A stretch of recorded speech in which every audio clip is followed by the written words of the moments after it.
Amém. Irmãos, Lucas capítulo 8, por favor, abram comigo a palavra do Senhor. Evangelho segundo Lucas, capítulo 8, verso 26 em diante. Lucas 8, verso 26 em diante. Diz-nos assim a palavra do Senhor.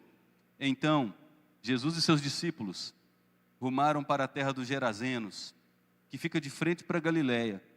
Logo que Jesus desembarcou, veio da cidade ao seu encontro um homem possuído de demônios, que havia muito não se vestia, nem habitava em casa alguma, porém vivia nos túmulos. Quando ele viu Jesus, prostrou-se diante dele, dizendo com voz forte: O que você quer comigo, Jesus, Filho do Deus Altíssimo? Peço-lhe que não me atormente. Porque Jesus havia ordenado ao espírito imundo que saísse do homem, pois muitas vezes se havia apoderado dele. E embora procurassem conservá-lo preso com cadeias e correntes, despedaçava tudo e era impelido pelo demônio para o deserto.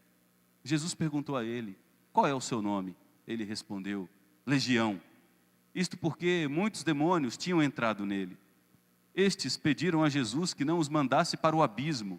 Ora, diz-nos Lucas, uma grande manada de porcos estava pastando ali no monte, e os demônios pediram a Jesus que os deixasse entrar naqueles porcos.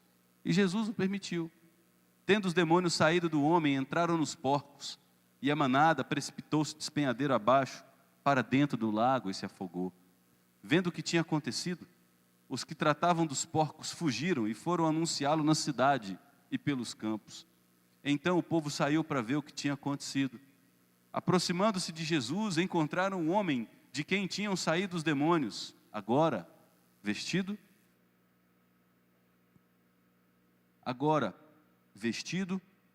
em perfeito juízo, sentado aos pés de Jesus, e temeram. E algumas pessoas que tinham presenciado os fatos, contaram-lhes também como o endemoniado tinha sido salvo. Todo o povo da terra dos Gerazenos pediu a Jesus que se retirasse, pois ficaram com muito medo.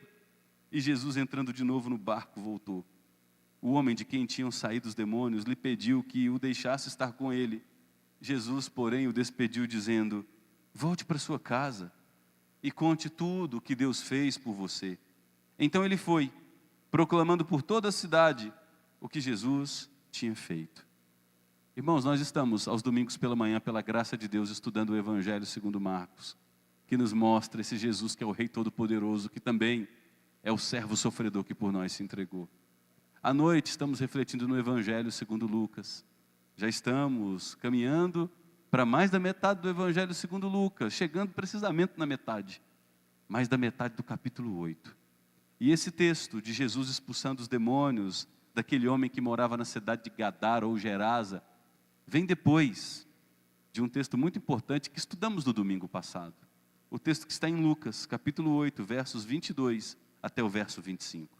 Em Lucas 8, versos 22 a 25, só mesmo para refrescar a sua memória, Jesus nos mostra que Ele é Senhor sobre todas as circunstâncias. Ele ordena aos seus discípulos: venham comigo, vamos passar para o outro lado. E eles entram num barco. O texto segue dizendo que estar com Jesus no barco não nos isenta de dificuldades. Jesus entra no barco, vai para a parte de baixo e dorme. Imediatamente começa a cair uma grande tempestade. Os ventos ficam furiosos.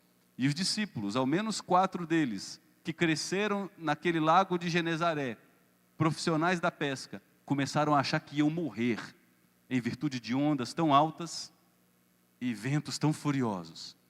Foram até Jesus, nos ensinando que quando as tempestades nos pegam pelo caminho, e as tempestades vão nos pegar, seremos conduzidos pela graça de Deus pelos desertos, pelos vales, pelas lutas. Nossa vida não será marcada só por maré mansa. Haverá mares tumultuados, ventos enfurecidos. E nessas vezes nós precisamos desesperadamente ir até Jesus e falar com Ele. E foi o que os discípulos fizeram, só que não fizeram com sabedoria. Os discípulos repreenderam Jesus. O Senhor não se importa com que a gente morra, não? O Senhor não está preocupado com a nossa vida, não? Nossa fé é provada pelas tentações. Nossa fé é colocada em prova diante das tempestades. Alguns, diante das tempestades, questionam a bondade de Deus. Questionam se Deus de fato existe e se importa com eles. E os discípulos, embora caminhassem com Jesus por tanto tempo, e tenham visto tantos sinais e maravilhas naquele momento, foram tomados pela incredulidade que normalmente nos pega nas horas de tempestade, dizendo a Jesus: o Senhor não se importa com a gente. Jesus acorda, porque foi despertado pelos discípulos, e revela no texto de Marcos 8, versos 22 a 25, que Ele é o Senhor sobre as tempestades. O Senhor sobre as tempestades não é Poseidon, não é o Baal do Antigo Testamento, Deus adorado pelos cananeus e por vezes adorado pelos israelitas. Jesus olha para aquela tempestade furiosa, ventos bravios ali, e diz: cala-te, acalme-se. E Lucas registra que imediatamente as ondas se acalmaram, o vento cessou e a água voltou a ficar tranquila, porque Jesus é Senhor inclusive sobre as tempestades. A partir daquele momento Jesus olha para os seus discípulos e faz o que muitas vezes precisa fazer comigo e com você. Jesus os repreende. Jesus os repreende não porque Ele deseja ser duro com seus discípulos, mas Jesus os repreende com a intenção de gerar uma fé madura nos seus discípulos. Jesus olha para os discípulos e vai na raiz do problema. Por que vocês são tão incrédulos? Por que a fé de vocês é tão pequena? Eu estou no barco com vocês. Eu sou o Senhor de todo o universo, o Rei da glória. E basta uma tempestade para levar vocês ao desespero? Para fazer com que vocês percam a esperança? Para fazer com que vocês temam pela própria vida? E essa é a raiz de todos os nossos problemas. Basta que normalmente uma brita caia em nosso lago de serenidade, realizando um simples movimento, para a gente ser tomado pelas preocupações, pela ansiedade, pelo medo e muitos, até pelo desespero. E nessas horas Jesus olha para mim e para você e diz: por que que você, dizendo me conhecer, sabendo quem eu sou, o Deus de todo poder que criou céus e terra, ainda tem tão pouca fé? Essa é a raiz dos nossos problemas. Não é que nós não conhecemos o Deus de poder. O problema nosso é que nós não confiamos de fato que esse Deus de poder tem o poder que Ele diz ter. Porque se nós confiássemos de fato que esse Deus de poder tem o poder que Ele diz ter, nós faríamos como Jesus fez durante as tempestades. Nós iríamos para a parte de baixo do barco. E se o nosso Senhor está dormindo um sono tranquilo enquanto a tempestade lá fora, nós também dormiríamos. Porque o nosso Senhor, mesmo num sono tranquilo, continua sendo o Senhor sobre as tempestades. Diante daquela repreensão que tantas vezes precisamos ouvir, os discípulos, de modo surpreendente, olham uns para os outros e perguntam: quem é esse homem? Quem é esse homem que até o mar e o vento obedecem?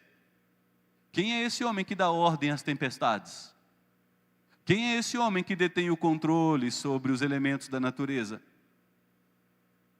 E a narrativa seguinte, o texto que nós lemos, do verso 26 até o versículo 39 de Lucas capítulo 8, foi escrita justamente para responder essa pergunta dos discípulos: quem é esse Jesus que tem poder sobre os elementos da natureza? Quem é esse homem que diz cala-se e a tempestade acalma? Aquiete-se e o vento fica tranquilo, fica dócil. Quem é esse homem? O texto do versículo 26 nos diz que assim que a tempestade cessou, o barco começou rumando em direção a uma cidade, a cidade de Guedara, a cidade dos Gerazenos, a cidade dos Gadarenos, diz-nos outra versão. Quando Jesus desembarca do barco com seus discípulos, não era uma canoinha, era um barco para caber 13, 14 pessoas em média. Jesus desembarca do barco com seus discípulos, vem da cidade. Pense a cena: um homem, se não nu, com pouquíssimas roupas, porque o texto diz que há muito ele não se vestia. Um homem mentalmente comprometido, um homem violentíssimo, com histórico de agressão, um homem que por vezes foi aprisionado, algemados com correntes, e uma força sobre-humana ocupava esse homem, que ele conseguia quebrar essas algemas e despedaçar os grilhões. Um homem com transtornos emocionais e mentais muito severos. O Evangelho segundo Marcos, somando ao Evangelho segundo Lucas, nos diz que esse homem andava gritando entre os túmulos, no meio do cemitério. Imagina essa cena, você passar no cemitério de madrugada e escutar os urros, os gritos. A quantidade de teoria da conspiração, hein? De folclore de terror em Roskilde, de contos de terror surgiria. Mas era um ser humano real, abandonado por sua família, que não deu conta de lidar com aquela situação, abandonado pelos recursos médicos da época, que se enxergaram limitados diante daquele quadro tão grave, abandonado pelo poder público, que viu que nenhuma assistência social, nenhum tratamento psiquiátrico poderia lidar com a condição daquele homem, porque já tentaram amarrá-lo muitas vezes, mas tudo isso foi em vão. Um homem violento, um homem repugnante por estar nu, sujo, agressivo, gritando. Todos abandonaram esse homem, todos. Mas essa é a marca distintiva do Evangelho. O Evangelho nos mostra que todos podem abandonar um ser humano arruinado em delitos e pecados, menos Cristo Jesus. Porque Cristo Jesus move céu e terras e faz o que for necessário para ir ao encontro de uma única vida, a fim de transformá-la, restaurar-lhe a dignidade e fazer dela nova criação. Na verdade, esse foi o único sinal espetacular que Jesus realizou na cidade de Gadara. Ele atravessou uma tempestade uma noite inteira, e muitos dizem que aquela tempestade foi uma obra diabólica para tentar parar Jesus. Porque o único sinal que Jesus realizou em Gadara foi atravessar aquela tempestade uma noite toda para restaurar um homem de quem todos haviam abandonado. E Lucas nos mostra, num primeiro momento, o poder glorioso do Senhor Jesus. Porque quando ele desce do barco, o homem vem ao seu encontro, nu, agressivo, sujo, procurando agredi-lo. E Marcos nos diz que quando aquele homem chega diante de Jesus, a fim de fazer com ele o que fazia com todos os outros homens, que era agredir, aquele homem se ajoelha. Ele é obrigado a se prostrar, porque diante do Senhor Jesus ninguém pode permanecer em pé, nem mesmo o demônio. Ele não tem autoridade somente sobre os elementos da natureza. Cala-se, acalme-se, e a tempestade e o vento cessam. Não. Ele é conhecido no ambiente espiritual, entre hostes demoníacas, espíritos malignos. Ele é o criador desses espíritos que se rebelaram tempos depois. Os espíritos infernais sabem diante de quem estão. Eles reconhecem a autoridade de Jesus, e mesmo que o odeiem, mesmo que desejem agredi-lo, diante do Cristo da glória, ninguém pode permanecer em pé, nem mesmo o demônio. Aquele homem endemoniado se prostra, e num ato de agressão desesperada, verbal, diz: o que veio fazer aqui, ó Filho do Deus Altíssimo? Essa é uma declaração verdadeira. Diante dele está o Filho do Deus Altíssimo, o Criador dos céus e da terra, o Rei dos reis, o Senhor dos senhores, aquele para quem não há impossíveis. E Lucas nos explica que aquele homem endemoniado fala assim com Jesus porque Jesus havia ordenado que ele deixasse aquele homem em paz. Mas antes de Jesus libertar aquele homem, Lucas, assim como Marcos, nos oferece um detalhe na descrição. Lucas nos diz que Jesus pergunta: qual é o teu nome? E aqui nós temos um fator pedagógico muito importante. O homem responde: Legião é o meu nome. Versículo 30, Legião. E Lucas explica, porque somos muitos. Legião era um agrupamento romano, composto de cerca de 4.000 homens a pé e 120 homens a cavalo. Isso não significa que aquele homem havia sido possuído por cerca de 4.120 demônios, não. Mas que aquele homem, sim, estava sendo ocupado por uma pluralidade de espíritos malignos. E aqui eu preciso fazer um parênteses para falar sobre a ação demoníaca. Nem toda doença mental, esse homem estava com transtornos mentais, transtornos psiquiátricos, era alguém chamado de lunático. Nem todo problema mental é de natureza demoníaca. Mas há natureza demoníaca que produz transtornos mentais. Na Bíblia a gente vê natureza demoníaca produzindo cegueira, natureza demoníaca produzindo gagueira. Mas não podemos tratar toda gagueira como sinal de possessão demoníaca, como até pouco tempo a igreja evangélica no Brasil era cruel, dizendo que pessoas com depressão estavam com demônio. Depressão é coisa do demônio, do diabo, não é doença. Mas há um outro elemento que a gente não pode desconsiderar. Nós não podemos observar tudo a partir do ponto de vista clínico, médico, porque a ação espiritual é real. Nos tempos bíblicos e aqui, existe muita opressão maligna. Pedro, ao escrever a sua primeira carta no capítulo 5, diz: sejam sóbrios, abram os olhos. O diabo, que é o inimigo de vocês, viu? Não é amiguinho não, tá? Ele é inimigo. Ele anda ao redor como um leão que ruge, procurando alguém para destruir. Ele quer destruir você. Ele quer pegar você com guarda baixada, enfraquecido na fé, espiritualidade que relativiza, gente que não tem vida de oração, gente que não conhece Jesus Cristo, gente que não conhece a palavra, gente que perdeu a verdadeira piedade e o poder espiritual. Cuidado, o diabo é real. Seu exército demoníaco é real. E vocês precisam resistir a ele firmes na fé. Isso nos dá uma implicação. A implicação é que esse homem, habitado por uma legião de demônios, não era vítima. Quando as Escrituras falam de alguém possesso, as Escrituras dizem que esta pessoa possessa possui uma responsabilidade muito grande, porque ela viveu de tal maneira, fazendo escolhas tão erradas, que a afastaram tanto da graça de Deus, da proteção de Deus, da vida espiritual, que aquilo que elas tanto buscaram, acabou tomando conta delas.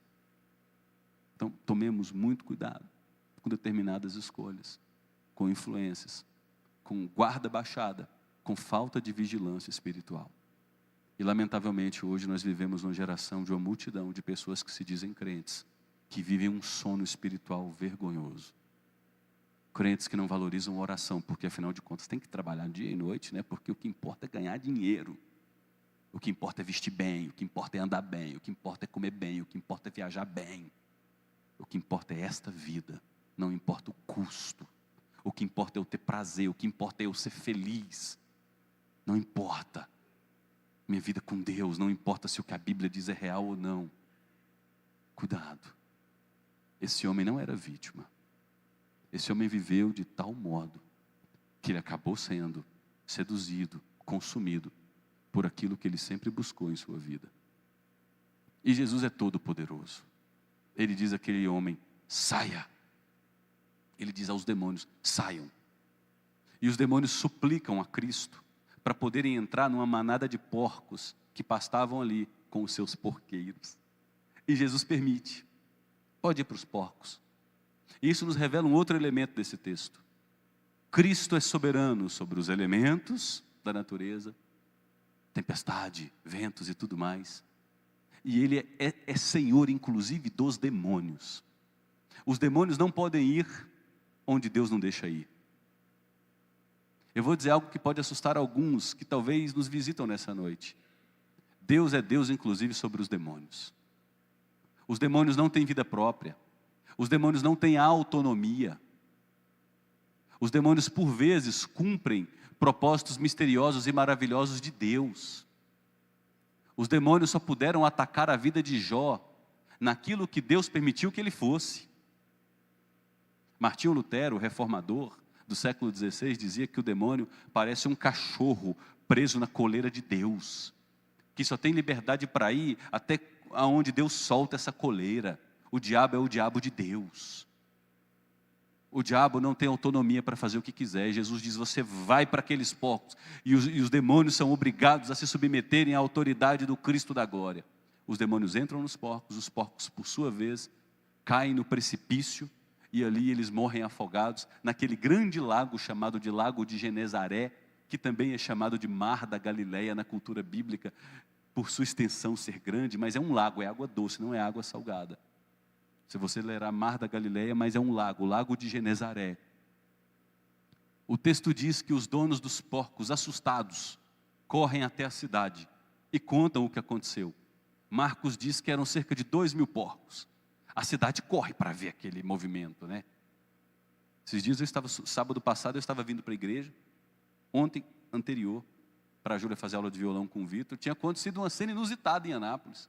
Mas eu subindo aqui a Brasil, eu não sei como é que era aquela cena. Tinha um Honda Civic, esse modelo novo, e um Vectra. Parece que o Honda Civic entrou debaixo do Vectra e o Vectra ficou com as duas rodas laterais para cima, no canteiro. E quase em frente à garagem do Léo ali. E todo mundo que passava parava para ver aquilo. Como é que esse negócio aconteceu? O Honda Civic não estava tão prejudicado assim, tão amassado assim, tão estragado assim, mas ao mesmo tempo ele estava debaixo do carro, que havia tombado. O que aconteceu aqui? Então os donos dos porcos foram contar essa notícia. Olha, 2.000 porcos morreram afogados, porque tem um homem estranho que disse para aquele endemoniado louco, nu, agressivo, saia dele, vem ver. A cidade veio. Quando a cidade chega, aquela cidade que cresceu vendo aquele homem agressivo, nu, lunático, com tendência suicida, porque ele se cortava com pedras. Agora aquele homem está assentado, vestido em seu perfeito juízo, quieto aos pés de Jesus, ouvindo seu ensino cheio de autoridade, como nenhum outro ensino humano pode realizar. A cidade temeu. E quando a cidade soube que aquele homem que havia subjugado os espíritos malignos daquele Gerazeno deu a eles um prejuízo de cerca de 2.000 porcos, a cidade chegou até Jesus e disse: vai embora. Olha que hospitalidade interessante. O senhor não é mais bem-vindo em nossa cidade. O senhor não foi nem convidado para vir aqui. Vai embora. A gente gostaria que o senhor fizesse suas malas, entrasse no barquinho no qual o senhor chegou, pedisse seus discípulos para remar e voltasse para o lugar de onde o senhor veio. Gente, como é que a gente entende um negócio desse? O rei de toda a história, o Senhor da vida, o libertador, o restaurador, visita a sua cidade, liberta um homem aprisionado por forças demoníacas. A cidade enxerga, a cidade vê as evidências dessa transformação. E no lugar de receber Jesus, de tratá-lo com todo amor, afeto, se curvarem diante dele e diz: o senhor não é bem-vindo aqui, vai embora. Por que isso, gente? Porque essa cidade está representando aquilo que eu e você tantas vezes representamos. A gente valoriza mais os bens, nosso conforto, nossa zona de controle, que a vontade de Deus. A vida daqueles porcos perdidos valia muito mais para aquela cidade que aquele homem restaurado. Para Jesus, uma vida vale mais que o mundo. Para nós, migalhas valem mais do que qualquer vida. Isso é muito sério. Eu creio que já contei essa história aqui certa vez. No meu 2º ano do seminário, eu frequentava uma igreja em Goiânia. E essa igreja investiu na época muito dinheiro para reformar o espaço infantil, reformar salas, porque tinha escola, reformar o espaço da nave, colocaram corrimões, um negócio tudo pintado, tudo bonito. Era uma obra assim linda, muito, muito, muito cara, muito cara. Até que algumas mulheres líderes da igreja se levantaram e disseram: e agora, como é que nós vamos preservar isso aqui? Porque essa igreja fica recebendo aqui aos sábados, num programa evangelístico, algumas crianças sujas que fazem a baderna. Como é que a gente vai preservar o nosso patrimônio? Para nós, patrimônio vale mais que gente. Nossa privacidade, nossa autonomia, nosso conceito do que é ser feliz e como alcançar a felicidade. Aquilo que a gente entende como prazer para a nossa vida, vale mais do que lutar pela restauração. Muita gente não quer mais lutar pela restauração do casamento, porque diz: não, eu quero ser feliz. Já sofri demais, é um preço grande a pagar, eu quero ser feliz. Eu quero me libertar desse fardo. Muitos pais dizem: eu já orientei esse menino, eu já danei com esse menino, me decepcionou tanto, quebrou tantas promessas, chega. Me sacrifiquei demais por ele, me sacrifiquei demais por essa menina. Quer seguir esse caminho? Eu lavo as minhas mãos. Muitos pais lavam as mãos de educar os seus filhos, de chorar pelos seus filhos. Muitas mães lavam as mãos de sua responsabilidade de nutrirem suas filhas, porque precisam trabalhar 12, 14, 16 horas por dia, a fim de continuarem se vestindo bem, tendo condição de trocar de carro todo ano, fazer viagem cara todo ano. Porque para nós coisas valem mais do que pessoas. Essa cidade mandou Jesus embora, porque finança tende a ser mais importante para nós do que uma vida restaurada. Só que a dinâmica do reino dos céus é diferente. Jesus diz que tem mais festa no reino dos céus por um pecador que se arrepende do que por 99 pessoas que se acham justas e acham que não precisam de arrependimento. O céu celebra a restauração. Jesus enfrentou a tempestade a noite toda para revelar o seu poder sobre a vida daquele homem. E você pensa que a gente está distante desse homem? A música sertaneja clássica, o modão de viola, raiz, é verdade, gente. Expressa uma verdade teológica. Quem não for filho de Deus está na unha do capeta. Paulo diz em Efésios capítulo 2 que todo ser humano sem Cristo como seu Senhor e Salvador é escravizado aos valores desse mundo, aos vícios pela vaidade, o culto ao corpo, o amor pelo dinheiro, o amor pela aparência, o amor por uma vida de prazer sexual desenfreado, achando que através disso vai encontrar algum tipo de sentido. Anápolis voltou àquela nova moda de homens velhos que tiram o último centavo do bolso, compram um golzinho, põem 50 mil reais em som, parecendo algo papagaiado, multicolorido, e fica andando pela cidade num grave absurdo. Para quê? Vácuo no coração. Todo ser humano sem Deus possui um vazio na alma do tamanho de Deus. Paulo segue dizendo em Efésios capítulo 2 que todo ser humano sem Cristo, além de amar os valores desse mundo, é aprisionado por sua própria natureza caída, sua natureza que não aprecia Deus de verdade, mas é religiosa por natureza, mas não aprecia o Deus verdadeiro. E o ser humano é aprisionado ao próprio diabo, que é o Senhor por trás dos valores do mundo caído. Então nós não somos neutros. A gente pode praticar religião, mas não termos nada do evangelho no coração. A gente pode viver praticando ritos religiosos, mas amar muito mais coisas que pessoas, mas desejar muito mais prazer e felicidade a qualquer custo, que envidar todos os esforços para ver uma vida transformada pelo poder de Cristo Jesus. Nós não estamos tão distantes desse homem quanto julgamos estar, tomemos cuidado. Mas o texto de Lucas vai caminhando para o final, para realçar um outro aspecto, além da soberania de Jesus sobre os demônios, mostrar a misericórdia de Jesus. Gente, como Jesus é misericordioso com a minha vida e com a sua vida. Jesus não só deseja mudar a nossa vida por completo, mas impactar as pessoas a quem prejudicamos. Gente, a quem influenciamos negativamente por nossas péssimas escolhas, por nosso estilo de vida que torto. O texto diz que depois que Jesus é expulso daquela cidade, ele entra no barco. E ele entra no barco para ir embora com seus discípulos. E é natural, chega o ex-possesso com um saquinho de roupa. Viveu pelado quase a vida inteira, pouca roupa, não tem quase nada de roupa. O homem vem com a malinha de roupa lá, uma mudinha de roupa, e vai entrar no barco com Jesus. É claro, gente.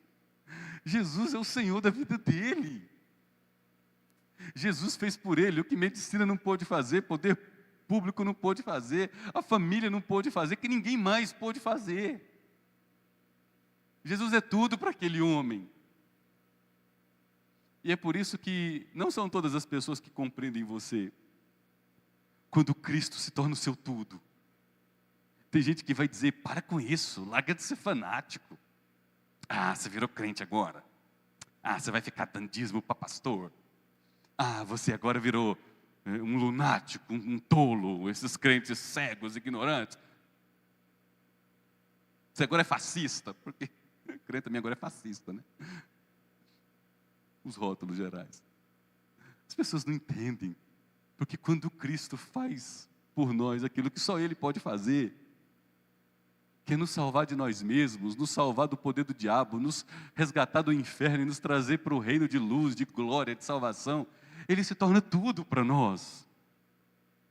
E talvez o que falta para a sua vida nessa noite, ainda que você tenha uma jornada de religião, é dizer: Jesus, faça aquilo que ninguém, nem a religião pôde fazer. Me transformar por completo. Me curar por completo. Me restaurar por completo. Mudar minha disposição, minha visão, meu interior. A forma como eu enxergo quem o Senhor é. Mude isso. Talvez seja isso que você precisa. E eu quero te estimular a pedir, porque quem pede recebe. É promessa de Deus. Aí o homem vai entrar no barquinho. Esse texto, é cheio de coisas assim difíceis de entender assim. Quando o homem vai entrar no barco, Jesus diz: Primeiro a cidade manda ele embora, né? Agora o homem vai entrar no barco e Jesus diz: comigo não. Como assim? Como assim? Na minha igreja não. Entre os meus discípulos não. Gente, como assim? A misericórdia de Jesus é escandalosa. Jesus olha para aquele homem e diz: não é o momento de você ter lugar na minha comitiva. Tem muita gente que você feriu. Tem muita gente a quem você prejudicou. Tem muita gente a quem você fez mal. Você vai voltar para a sua casa. Você vai voltar para os seus. E você vai dizer o quanto Deus teve compaixão de você. Você vai viver as implicações da transformação revolucionária, transformadora, integral, profunda, definitiva que eu realizei em sua vida, no meio dos seus. Os seus precisam conhecer que há esperança, que toda vida tem valor, que tem jeito para qualquer quebrado, que a gente pode continuar lutando por pessoas, orando por pessoas, porque se Deus em Cristo visitar esta pessoa e transformá-la, tudo vai se fazer novo.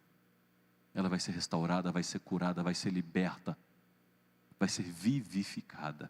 Volta para os seus. Com isso, Jesus nos mostra que além de ser soberano sobre os demônios, Ele é repleto de misericórdia sobre aquele homem a quem Ele restaurou e sobre a família daquele homem e toda aquela cidade que aquele homem havia prejudicado e que estava expulsando Jesus de lá. Que misericórdia escandalosa. E uma vez que nós recebemos a misericórdia de Jesus, o que deve ser natural em nossas vidas é sermos agentes de misericórdia. Tratarmos as pessoas com compaixão. Não pode sair dos lábios de nenhum de nós: aquela alma lá está perdida. Ó. Eu tenho um amigo no interior do estado, um homem já vivido, deve estar hoje com seus 88 anos, e cresceu na roça, e é cheio dos ditados, os ditos dos roceiros. Sabe aquele galho torto ali, ó? Tem jeito não, ele nunca endireita. Aquele galho torto nunca endireita. Quando Deus põe a mão, até galho torto endireita. Quando Cristo intervém, tudo é transformado. Olhe para as pessoas com compaixão. Procure viver as implicações da nova vida em Cristo. No seu lar, para os seus filhos, diante do seu marido, diante da sua esposa, em seu ambiente de trabalho. Conta para todos como Deus teve compaixão de você. Como Deus te tirou do esgoto, podre, destruído, imprestável, condenado. Te tirou de lá. Te banhou com o sangue dele. Te vestiu com roupas novas, as roupas dos méritos dele. Te conferiu dignidade, te deu missão de consolar, missão de anunciar, missão de ser agente de bênção na vida dos outros. Portanto, se você tem pensado em desistir, eu quero estimular você a olhar para tudo que Deus tem feito sobre sua vida e a pedir a Deus a renovação da paciência, do amor, da esperança, da fé. Tantas esposas querem desistir de seus maridos, tantos maridos querem desistir de suas esposas. Pastor, não aguento mais. Cansativo demais. Sim, é. É cansativo. Mas Deus responde às nossas orações. Domingo passado eu não pude estar em Séries. A igreja de lá me convidou para um culto muito especial que teve domingo passado. Pastor, vem cá. Eu falei, não posso. Não dá para eu sair aqui. O homem de uma família e o seu filho mais novo, por quem eu oro há mais de 22 anos. A esposa ora há mais de 22 anos. Foi convertido. E domingo passado foi o batizado e a profissão de fé dele e do filho mais novo. O Wendel e o Johan, o pai e o filho mais novo. A esposa, por mais de 2 décadas, chorou diante de Deus, orou diante de Deus, e viveu as implicações de alguém que foi alcançada pela graça naquele casamento e naquela família. E depois de 2 décadas, ela viu o fruto do penoso trabalho de sua alma. Tantos anos em oração e perseverança. Cabe a nós orar, cabe a nós testemunhar, cabe a nós rogar a Deus paciência, porque Deus tem promessa de agir, de restaurar e transformar. Não desista.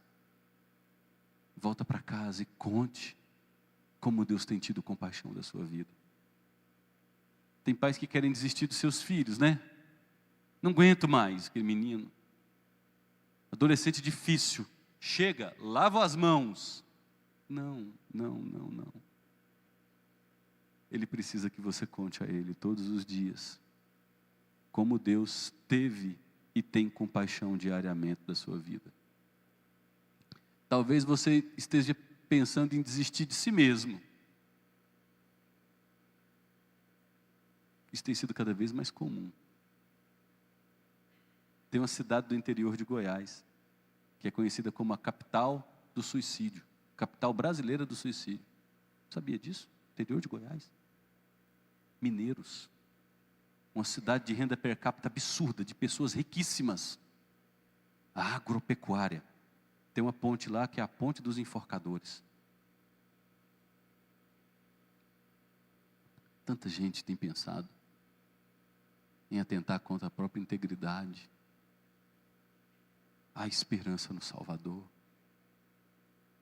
Ele pode restaurar a vida, dar propósito, significado, inculcar direção, sentido para a história.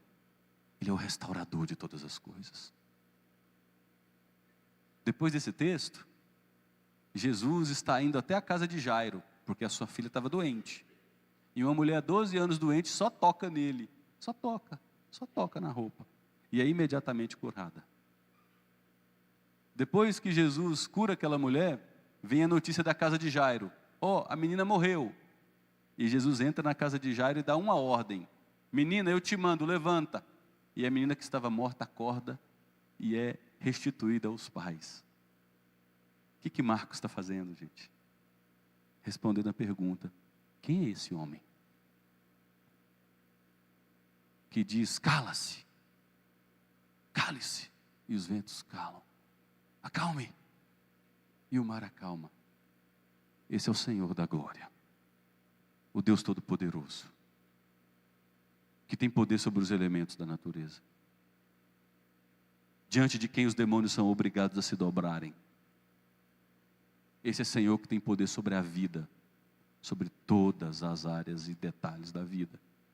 E Ele tem poder inclusive sobre a morte. Porque tempos depois, Ele mesmo seria morto, mas reivindicaria a vida para si novamente. Porque a morte não pôde conter o Senhor da vida. Esse é Jesus Cristo, o Rei da glória, o Senhor dos senhores, o Deus da esperança, o Deus da misericórdia, o Deus da compaixão, o Deus de todo poder, o Deus para quem não há impossíveis, o Senhor restaurador, o Deus que restaura famílias, que restitui filhos quebrados ao lar, tratados, renovados, que restaura casamentos que pareciam perdidos. Esse é o Deus de toda a glória a quem servimos nessa noite. É o Deus que caminha entre nós por meio do seu Espírito Santo e que pode fazer em nossas vidas infinitamente mais do que pedimos ou pensamos. Então eu convoco você, vá a esse Cristo. Confie nesse Cristo. Ande com esse Cristo. Conheça esse Cristo. Valorize esse Cristo.